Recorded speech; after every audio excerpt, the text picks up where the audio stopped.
Malam sudah larut, dan udara dingin perlahan menyelimuti desa. Paijo, seorang penjual nasi goreng yang setia pada profesinya, memulai rutinitas malamnya. Setiap malam, ia mendorong gerobak kayu tuanya yang sudah setia menemaninya selama bertahun-tahun. Roda gerobaknya berdecit halus, mengiringi langkah-langkahnya di jalanan desa yang sepi. Suara-suara malam, seperti serangga dan angin yang berdesir di pepohonan, menjadi teman setia dalam perjalanannya.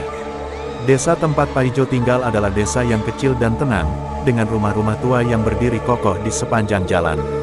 Para penduduknya hidup sederhana, dan Paijo adalah salah satu yang paling dikenal. Setiap malam, orang-orang menunggu kedatangan gerobaknya untuk menikmati nasi goreng, bakmi goreng, dan bakmi godok yang dimasaknya dengan penuh keterampilan dan rasa. Hidup Paijo mungkin sederhana, tapi ia bahagia dengan apa yang dilakukannya. Malam itu, tidak ada yang tampak berbeda dari biasanya. Paijo menyusuri jalan-jalan yang sudah akrab baginya, melewati rumah-rumah yang sebagian besar sudah gelap karena penghuninya sudah tertidur. Ia berencana untuk kembali ke rumah setelah menyusuri beberapa jalan lagi, tapi tiba-tiba ada sesuatu yang membuatnya berhenti. Rumah tua di ujung desa itu berdiri dengan megahnya, meski sudah lama tidak berpenghuni. Rumah itu besar, dengan tembok-temboknya yang sudah ditumbuhi lumut dan jendela-jendela yang tertutup rapat oleh tirai yang sudah kusam. Sejak Paijo masih kecil, rumah itu selalu tampak menyeramkan, dan banyak cerita yang beredar tentang keangkerannya.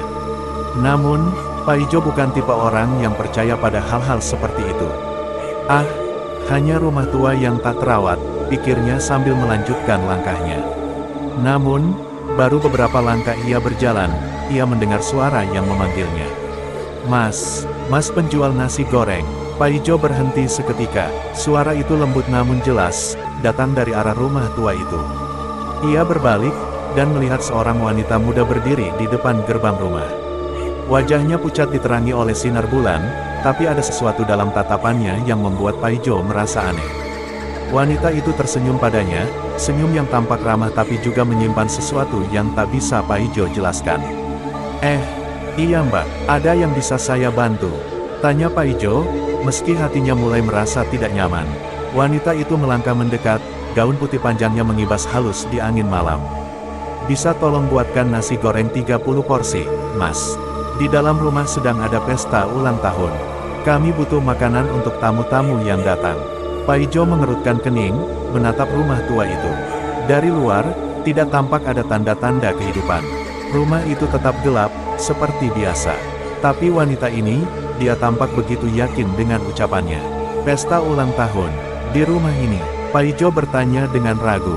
Wanita itu tertawa kecil, suaranya terdengar ringan namun menyisakan gema yang aneh di telinga Paijo. Iya, keluarga saya semua sudah berkumpul.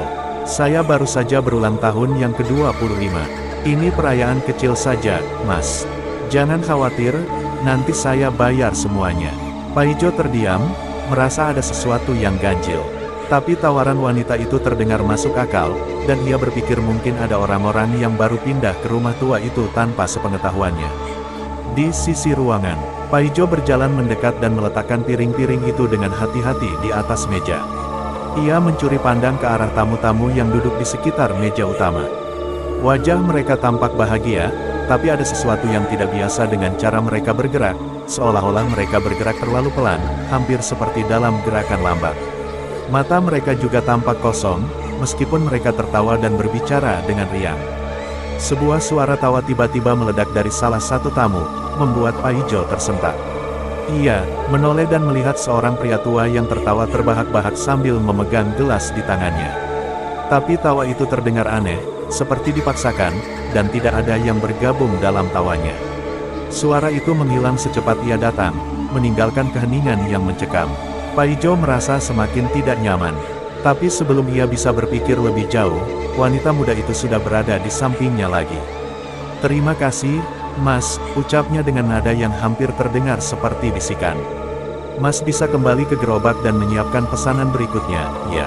Paijo mengangguk cepat dan melangkah keluar dari rumah. Saat ia melewati pintu, perasaan dingin menyusup ke tulang-tulangnya, membuatnya menggigil meski malam tidak terlalu dingin. Ketika ia kembali ke gerobaknya, ia mencoba menenangkan dirinya. Mungkin aku hanya terlalu capek, gumamnya, mencoba menepis kegelisahan yang semakin membesar di hatinya. Ini hanya pesta biasa, hanya sedikit aneh saja. Namun, perasaan itu tetap ada, menempel seperti bayangan yang enggan pergi. Paijo tidak bisa menghilangkan pikiran tentang tamu-tamu di dalam rumah itu, tentang bagaimana mereka terlihat terlalu pucat dan bagaimana tawa mereka terdengar begitu salah. Namun, Paijo tetap menjalankan tugasnya. Ia kembali memasak, kali ini dengan sedikit lebih cepat, berharap bisa segera menyelesaikan pekerjaannya dan meninggalkan tempat itu. Wanita muda itu kembali berdiri di dekatnya, tapi kali ini ia tampak lebih serius. Tidak ada senyum di wajahnya, hanya tatapan kosong yang hampir menyeramkan. "Semua tamu saya suka masakan Mas Paijo," katanya dengan suara datar. "Mereka ingin lebih banyak lagi." Paijo mencoba tersenyum, meski dalam hatinya ia semakin cemas. "Baik, Mbak, saya buatkan lagi." Paijo memasak dengan segenap kemampuannya, namun kali ini tangannya sedikit gemetar. Bayangan wajah-wajah pucat itu terus terbayang di benaknya, membuatnya merasa semakin tidak nyaman. Ketika ia selesai, ia melihat wanita itu sudah menunggu dengan tatapan yang sulit dijelaskan. "Mas, kali ini Mas harus mengantarnya lagi ke dalam," kata wanita itu tanpa ekspresi. Paijo mengangguk pelan, tidak punya pilihan lain. Ia mengangkat piring-piring yang penuh dengan nasi goreng, lalu berjalan kembali ke rumah tua itu. Namun kali ini, setiap langkah yang diambilnya terasa semakin berat, seolah-olah kakinya enggan untuk melangkah. Begitu Paijo memasuki rumah tua itu lagi, ia langsung merasakan perubahan yang drastis. Ruangan yang tadi terasa hangat dan penuh dengan kehidupan, sekarang terasa dingin dan hampa.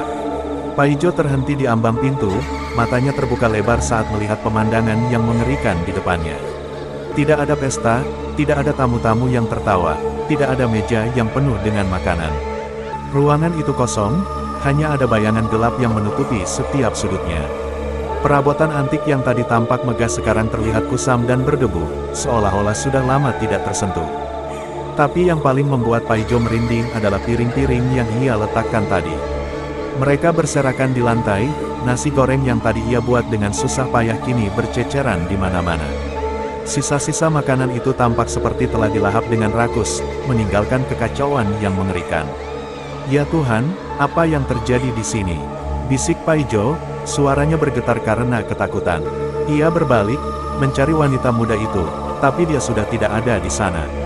Pintu yang tadi terbuka lebar sekarang tertutup rapat, dan Paijo merasa terjebak dalam kegelapan yang dingin ini. Perasaan panik mulai merayapi dirinya, membuatnya merasa seperti seekor tikus yang terperangkap. "Mas Paijo." Suara itu datang dari arah dalam rumah, suara yang sudah sangat dikenal Paijo. Itu adalah suara wanita muda tadi, tapi kali ini terdengar lebih dalam, lebih menyeramkan. Paijo menoleh, dan melihat wanita itu berdiri di ujung ruangan. Wajahnya yang tadi tampak cantik dan lembut sekarang berubah menjadi pucat, hampir seperti mayat. "Tolong bantu kami, Mas Paijo." Suaranya terdengar seperti jeritan yang teredam, penuh dengan rasa putus asa. Paijo mundur, rasa takut yang luar biasa menguasainya. Apa yang terjadi di sini? Siapa kalian sebenarnya?" Wanita itu melangkah maju, setiap gerakannya seperti bayangan yang mengapung. "Kami semua terjebak di sini, di rumah ini. Pesta ulang tahun yang tidak pernah berakhir." Paijo merasa seperti tercekik oleh rasa takut yang semakin menjerat. Ia ingin lari, tapi kakinya terasa berat seperti tertanam di lantai. "Aku harus pergi, aku harus keluar dari sini."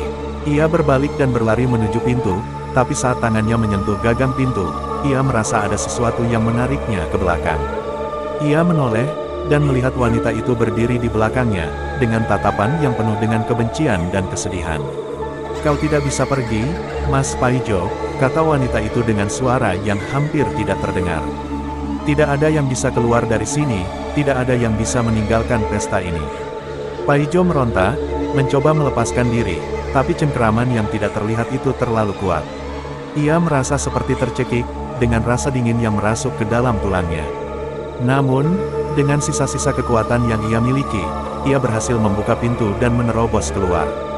Ia berlari sekuat tenaga, tidak peduli pada apapun selain keinginannya untuk keluar dari rumah itu. Ia bisa mendengar suara langkah-langkah yang mengikutinya, suara napas yang terdengar seperti erangan dari kegelapan. Paijo terus berlari tanpa henti, keluar dari rumah itu dan kembali ke jalanan desa yang sepi. Nafasnya tersengal-sengal, dan dadanya terasa sakit karena ketakutan dan kelelahan. Ia tidak berani menoleh ke belakang, takut apa yang dilihatnya akan lebih menakutkan daripada yang sudah ia alami. Namun, begitu ia mencapai gerobaknya, ia mendapati bahwa rodanya terjebak dalam lumpur yang tiba-tiba muncul entah dari mana. Paijo panik, mencoba menarik gerobaknya keluar, tapi usahanya sia-sia. Roda itu terjebak terlalu dalam, seolah-olah ada sesuatu yang menahannya di bawah tanah.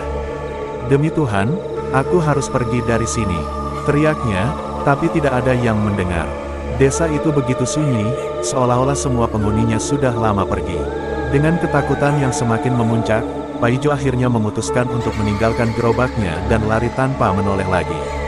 Ia berlari melintasi jalan-jalan desa yang gelap, berharap menemukan pertolongan atau setidaknya tempat aman untuk bersembunyi.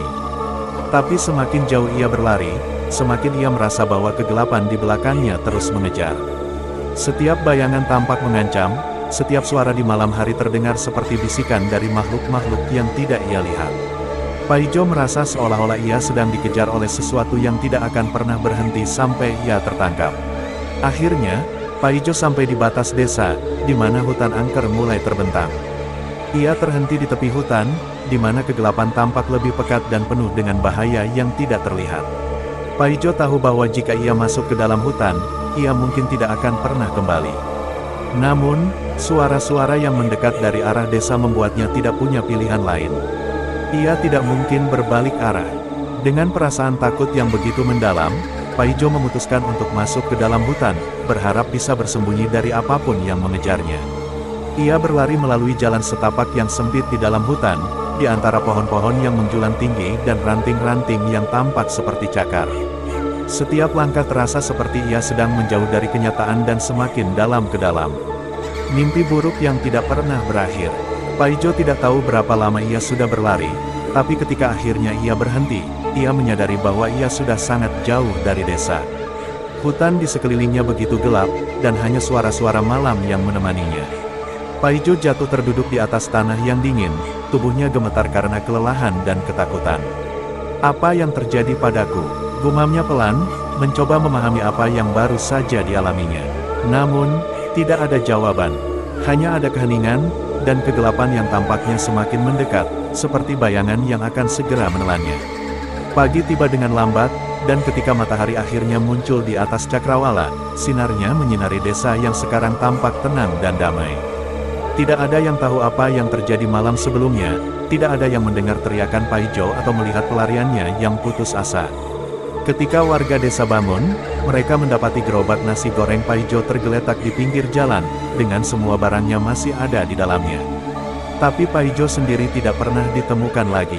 Rumor tentang pesta di rumah tua menyebar dengan cepat, menjadi cerita yang diceritakan dari mulut ke mulut.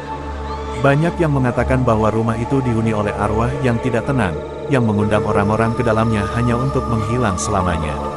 Dan Paijo, penjual nasi goreng yang selalu ramah, kini menjadi bagian dari legenda menakutkan itu, sebuah peringatan bagi mereka yang berani mendekati rumah tua yang angker di ujung desa.